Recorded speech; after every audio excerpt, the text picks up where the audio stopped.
엘리야가 절망하고 있을 때 하나님이 엘리야를 어루만져 주십니다. 어떻게 해요? 까마귀를 보내서 배고픈 엘리야에게 먹을 것을 주시는 거예요. 그 먹을 것 자체가 중요한 게 아니라 하나님의 손길이 중요하죠. 또 하나님이 천사를 보내주셔서 엘리야가 일어나 보니까 구운 떡과 물이 이렇게 있는 거예요. 그리고 천사가 7절을 보시면 여호와의, 한번 읽어볼까요? 시작. 여호와의 천사가 또 다시 와서 어루만지며 이르되, 자, 천사가 어떻게 했어요? 와서 어루만져 줬어요. 여러분, 우리가 고난과 절망 가운데 있을 때 여러분들이 경험하는 것은 하나님의 어루만지심이라는 거예요. 믿습니까? 하나님이 우리를 어루만져 주세요. 하나님 우리를 사랑하십니다. 어루만져 주세요. 그래서 8절을 한번 읽어봅시다. 시작. 이에 일어나 먹고 마시고 그 음식물의 힘을 의지하여 40주 40야를 가서 하나님의 산 호렙에, 여러분, 엘리야가 다시 걸어갑니다. 엘리야가 로뎀나무에 쓰러졌었잖아요. 우리 인생에는 쓰러지는 순간들이 있단 말이에요.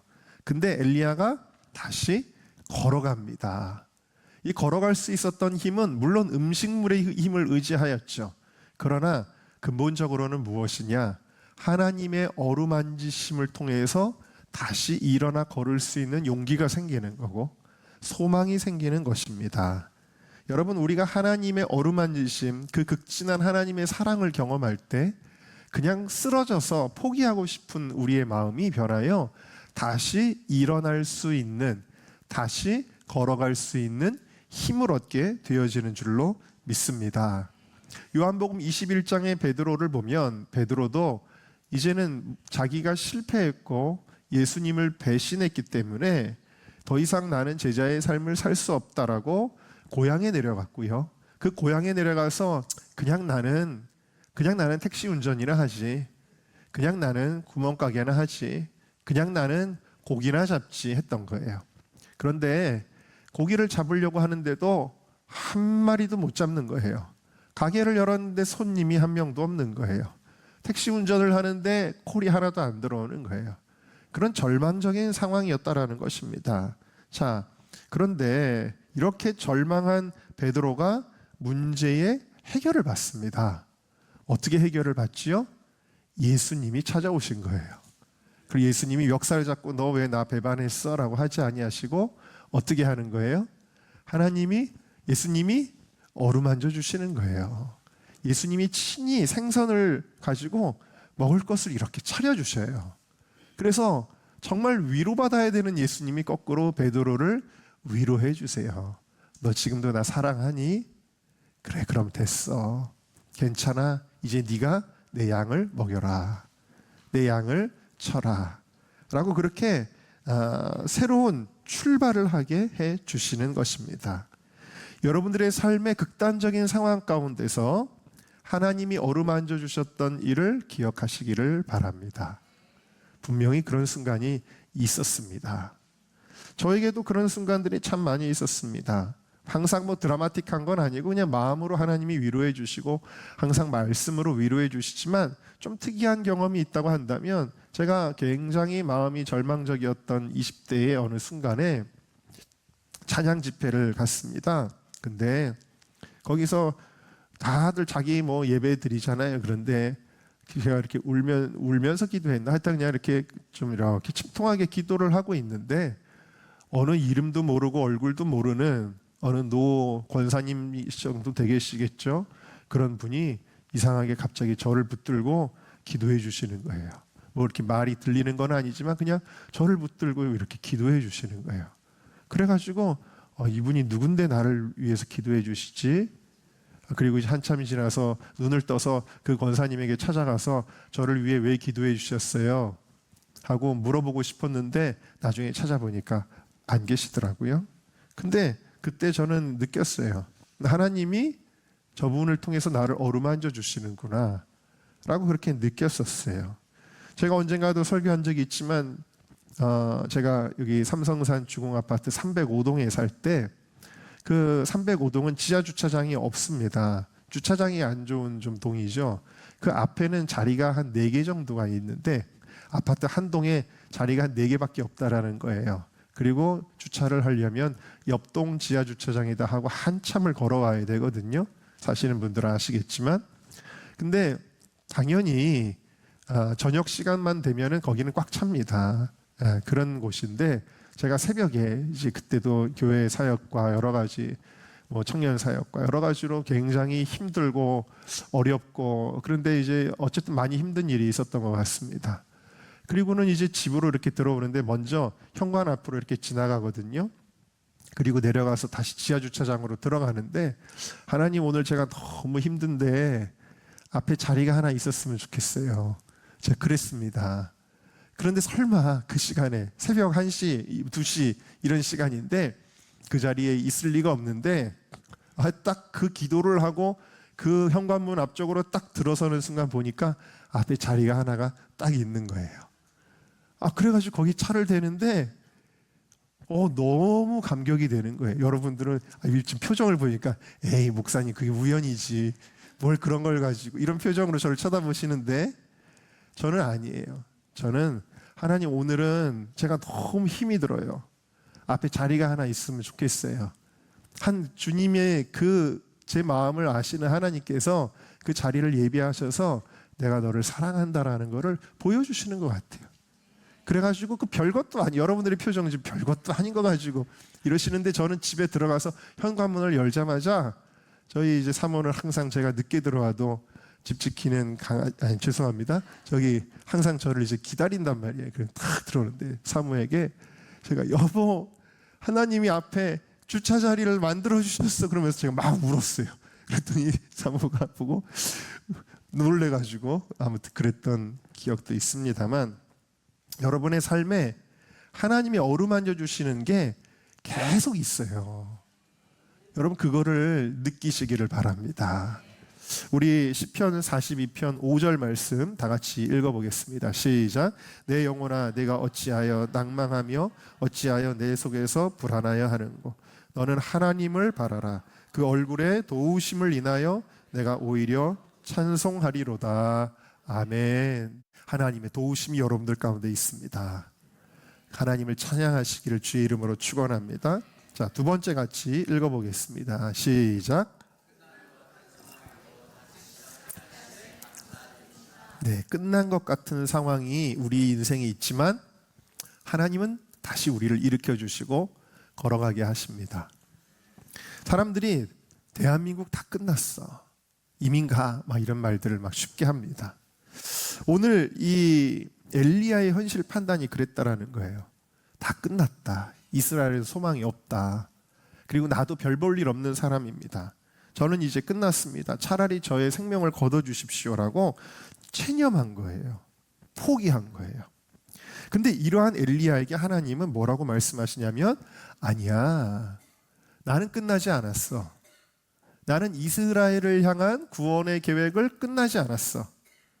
나는 계속해서 일할 거야. 네가 아직 할 일이 남아 있어. 라고 말씀을 하시면서 이 엘리야에게 사명을 다시 재인식시켜 주십니다. 그래서 너는 다메섹에 가서 하사엘에게 기름을 부어 아람의 왕이 되게 해라.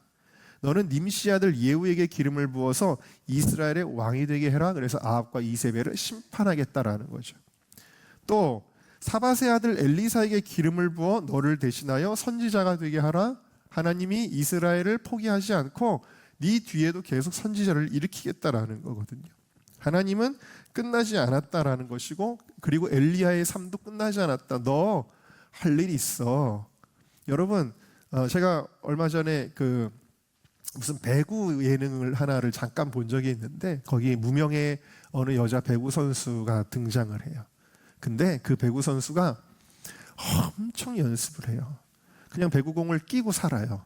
그리고 잘 때도 누워서 계속 배구공을 튀기고 하루 종일 배구공을 만지고 정말 자기 인생을 거의 다 쏟아 부었는데도 감독이 10분을 뛰게 하지 못하는 그런 상황 속에서 팀에서 퇴출이 되고 그러다가 이제 다시 기회를 잡았는데 그 선수의 소망은 뭐예요? 내가 저 코트에서 10분이라도 뛰었으면 좋겠다라는 거 아니에요? 여러분 하나님이 우리에게 여러분 사명 놓고 싶습니까?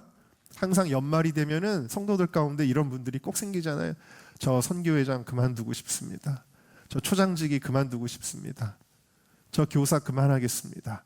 그러잖아요. 빨리 이거 벗어버리면 내가 편하고 시원할 것 같은 마음. 근데 아닙니다, 여러분. 하나님께서 주시는 사명이 내게 남아있다면 그것이 축복이라는 거예요. 네, 그게 축복이에요. 너무 교회 난 일 안 하고 싶어. 그게 좋은 게 아니라는 거예요. 하나님이 우리에게 이렇게 사명을, 엘리야의 삶 속에 너 아직 끝나지 않았어. 너의 삶에 사명이 있어 라고 하신 것입니다. 이것이 얼마나 감사한 일인지 모르는 거예요. 베드로가 다 끝났어 하고 고향으로 내려갔을 때 예수님이 내 양을 먹이라, 내 양을 치라, 제자로 다시 불러주시죠. 여러분, 내가 끝이라고 할 때 하나님은 아니야, 나는 포기하지 않았고 나는 끝내지 않았어, 나는 계속이야 라고 말씀하시는 줄로 믿습니다. 저희 가정에 정말 모든 것이 끝난 것 같은 시간이 있었습니다. 1993년도에 저희 가정이 큰 교통사고를 당했습니다. 제가 훈련소에 있을 때 저의 면회를 왔다가 올라가는 길에 영동 고속도로에서 그런 일을 당했습니다. 아버지는 척추가 다 무너지고, 어머니는 혀가 잘리고, 형님은 여기 빗장뼈가 아예 다 빠져나오고 무릎이 다 부서졌습니다. 네, 엄청나게 큰 사고였고, 그 당시 사고 그 사진을 보면은 차가 완전히 그냥 다 쭈그러졌습니다. 그런 상황에서 모든 것이 끝난 것 같았고, 저희 아버지가 예수님 다시 회심하고 이렇게 예수님을 믿고 주의 종의 길을 갈 때 그 전에 있었던 그 질병이 나음을 받았지만 그게 다시 재발을 했습니다. 그래서 심장에 이제 문제가 생기고, 그래서 저희 아버지가 이제 돌아가실 뻔했습니다. 그때 상황은 교통사고의 후유증으로 모든 가족이 절망적이었고, 저희 큰형님은 이제 걸을 수가 없는, 무릎이 다 부서졌으니까요. 그런 상황이었습니다. 모든 것이 더 이상 목회를 할 수가 없는, 모든 것이 끝난 것 같은 상황에서 저희 아버지가 말씀드렸던 대로 앉아서 설교하시면서, 병원을 빠져나와 앉아서 설교하시면서 제가 사명이 다했다면 하나님이 데려가셔도 좋습니다.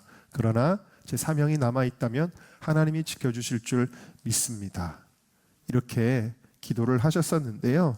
정말 기적적으로 하나님은 저희 가정을 살려주셨고, 저희 아버님은 그 이후로 그때 어머니가 예언을 받았던 대로 아버지가 80까지 사실 것이다 라고 예언했었는데, 정말 80세까지 25년을 더 목회를 하셨고, 저희 큰형님은 정말 그 다 부서진 무릎을 철사로 다 얽어가지고 큰 수술을 여러 번 하고 그랬는데, 그 해에 원래 이제 군대를 가기로 되어져 있었어요. 군목으로. 그 해에 군대를 못 갔죠. 근데 그 다음 해에 군대에 들어갔습니다. 그래가지고 장교 훈련을 다 받았는데, 그 3개월의 장교 훈련을 받을 때에 전체 체력 평가에서 2등인가를 했어요. 그 많은 훈련병들 가운데. 그리고 어머니가 그 소식을 알고 눈물을 흘렸고, 그리고 우리 이상대 목사님 너무 예광에 있을 때 잘 알지만 저희 큰형님은 거의 스포츠 광이잖아요. 지금도 테니스를 월요일마다 치는데 얼마나 잘 뛰어다니면서 하는지, 얼마나 감사한지 모릅니다. 저에게도 끝날 것 같은 시간이 있었습니다. 정말 벼랑 끝에 떨어져 있는 제 모습이 보이는 그런 상황이 있었습니다. 근데 그런 순간에도 한 줄기 생각이 있는 거예요. 뭐냐면 내가 이렇게 죽을 것 같은 상황이지만 이 시간들 후에 어느 시점에서 하나님이 그 죽을 것 같은 상황에서 나를 건져주셨습니다라고 내가 고백하게 될 거야라는 믿음이 있었어요. 이상하죠? 그 믿음이 있었고, 그 믿음대로 하나님은 기적적으로 저를 건져주셨습니다. 여러분, 우리 은정교회가 다 끝난 것 같은 상황이 있지 않았습니까? 불과 한 몇 년 전이지 않습니까? 그 상황 가운데 정말 갈대상자 같은 우리 교회의 운명을 놓고 하나님 앞에 기도하며 나아갈 때에 하나님은 은정교회를 정말 그 위기 가운데 건져주시고, 할렐루야, 아름다운 성전을 건축하게 하시고, 지금까지 이렇게 좋은 길로 인도하시고, 저희 교회를 위해서 이렇게 아름답게 길 공사하는 모습도 여러분들이 보고 계십니다. 여러분의 삶에서 끝났다고 생각될 때 하나님은 계속하게 하셨습니다. 그 하나님을 잊지 마시고 감사한다면 앞으로도 여러분들의 삶이 하나님의 은혜 가운데 계속해서 나아가게 되는 놀라운 은총이 있기를 주님의 이름으로 축원합니다. 자, 세 번째 같이 한번 읽어볼까요? 시작. 소망의 말씀을 주심에 감사합니다. 아멘. 자, 엘리야는요 하나님께 막 토로하는데 그 말의 내용은 부정적입니다. 네거티브예요. 굉장히. 하나님, 선지자들을 저 아합과 이세벨이 다 죽였습니다. 다 죽이고 이제 저만 남았습니다. 그런데 남은 저조차도 제 생명을 찾아서 빼앗으려고 하고 있습니다. 그러니까 지금 엘리야의 말의 내용은 굉장히 부정적인 내용들이라는 거예요. 부정적인 현실을 하나님 앞에 고발하고 나의 상황도 굉장히 안 좋다라는 것을 부정적인 얘기를 막 하고 있는 것이죠. 자, 이렇게 부정적인 생각과 부정적인 인식과 부정적인 말들이 나올 때 엘리야의 심정은 뭐예요? 죽고 싶은 거예요. 부정적인 생각, 부정적인 말, 이거는 나를 죽고 싶게 만든다는 거예요. 그런데 18절에 하나님은 뭐라고 말씀하셨냐면, 아니, 너 하나 아닌데 너 말고도 바알에게 입맞추지 않고 무릎 꿇지 아니한 내 백성이 7,000명이 있는데 라고 말씀을 하시는 겁니다. 하나님은 긍정적인 것을 이야기하셨습니다. 여러분, 이게 뭐예요? 하나님의 말씀이죠. 우리가 하나님의 말씀을 들을 때 소망이 생기는 것입니다. 우리 말씀으로 일어나는 거예요. 여러분, 이 시간에도 제가 얘기하는 게 아니라 하나님이 여러분들에게 말씀하시는 시간이에요. 네, 용기를 갖도록, 여러분들이 절망하지 않도록 하나님이 말씀하시는 거예요. 원망하고 불평하고 낙심하고 부정적으로 생각하고 부정적으로 말하면 우리를 파멸로 이끌게 되지만, 이런 것들이 믿음과 소망, 긍정적인 우리의 사고가 우리를 생명으로 이끌어 가게 되어지는 거예요. 그래서 말씀이 중요해요, 여러분. 왜? 우리의 생각을 바꾸는 것은 말씀밖에는 없기 때문입니다. 세상의 상담가들이 뭘 제대로 상담을 하겠습니까?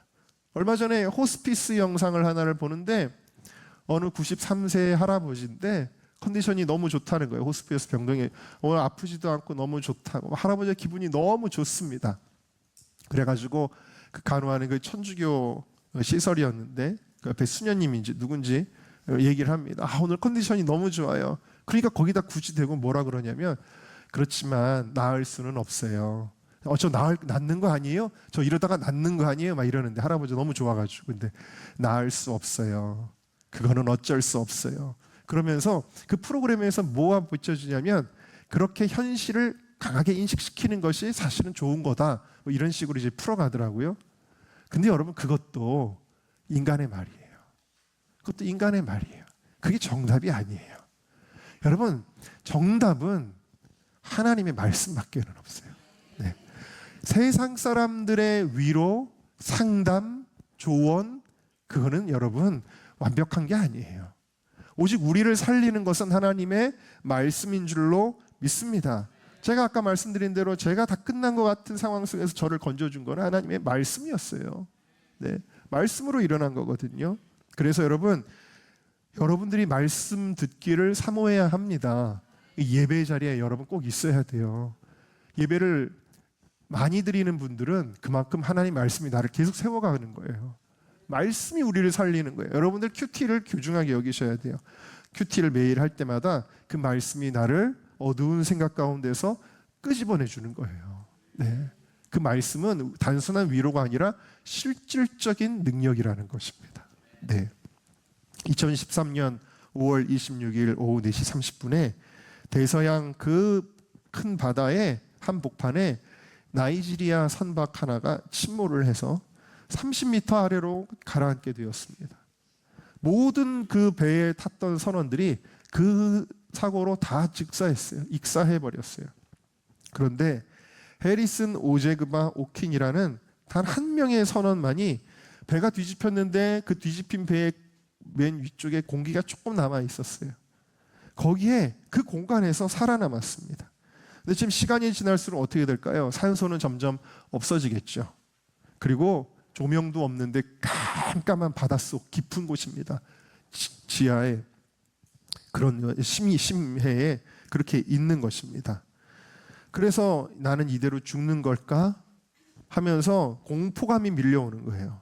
사랑하는 어머니와 아내와도 이제 마지막인가? 이제 이 산소가 점점 줄어들면은 나는 숨을 못 쉬고 죽게 되겠지라는 공포감이 막 밀려오고, 그 바닷속에 있으니까 너무 추워가지고 몸에 덜덜덜덜 떨리기 시작하고 눈이 침침해 시작하고 산소가 점점 희박해지니까 정신을 점점 잃어가기 시작하는 겁니다.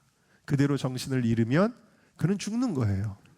그런데 그 절망적인 불길한 예감이 드는 막 그런 상황 가운데서 그의 아내가 그의 핸드폰으로 보내준 문자 메시지를 기억하고 발견하게 됩니다. 그 메시지는 뭐였냐면 시편 18편 6절이었어요. 내가 환난 중에서 여호와께 아뢰며 나의 하나님께 부르짖었더니 그가 그의 성전에서 내 소리를 들으시며 그의 앞에서 나의 부르짖음이 그의 귀에 들렸나이다. 할렐루야. 그 말씀이 그의 생각을 바꾸는 겁니다. 부정적이고 포기하고자 하는 두려움에 쌓여있는 그의 생각을 바꿔서 내가 이 바닷속에 있을지라도 하나님은 나의 부르짖음을 들으실 것이다. 그리고 그가 그 뱃속에서 간절히 하나님 앞에 기도를 시작하게 되어졌어요. 그런데 정말 꿈같은 일이 일어납니다. 물밑에서 불빛이 나타나고 잠수부의 손이 나타납니다. 그 잠수부의 손을 잡자 잠수부가 깜짝 놀라는 거예요. 오히려 생존자가 있습니다, 살아있어요 라고 그 잠수부가 외치고, 배가 침몰한 지 무려 72시간 만에, 72시간이면 벌써 하루가 지나고 이틀이 지나고 3일이 지난 거잖아요. 요나가 뱃속에, 배에서 빠져서 물속에 3일 있었던 거랑 똑같이 72시간 만에 절망적인 상황에서 포기하지 않고 하나님께 기도했던 해리슨 오제그바 오키는 무사히 구조될 수 있었습니다. 할렐루야. 그를 구조시킨 게 뭐예요? 바로 하나님의 말씀이라는 거예요. 그래서 사람들이 막 온갖 수식어를 붙이면 막 기사에 나올 거야, 신문에 나올 때 이 해리슨은 첫 인터뷰에서 한마디로 이렇게 이야기했습니다. 주님께 간절히 기도했더니 주님께서 저를 구원해 주셨습니다. 네. 여러분, 우리가 감사를 잃어버리는 이유가 뭘까요? 그거는 상황 때문이 아니에요. 모든 게 절망적으로 돌아가기 때문이 아닙니다. 감사를 잃어버리는 이유는 내 삶에 말씀 묵상이 없어지기 때문이에요. 기도가 없기 때문이에요. 말씀이 없고 기도가 없으면 우리는 감사를 잃어버리고 절망하고 불평하게 돼요. 그러나 어떠한 상황에서도 말씀이 나를 지배하고 그 말씀을 의지하여 우리가 기도할 때 하나님이 우리를 어떤 상황에서도 감사하는 그 상황으로 만들어 주시는 줄로 믿습니다.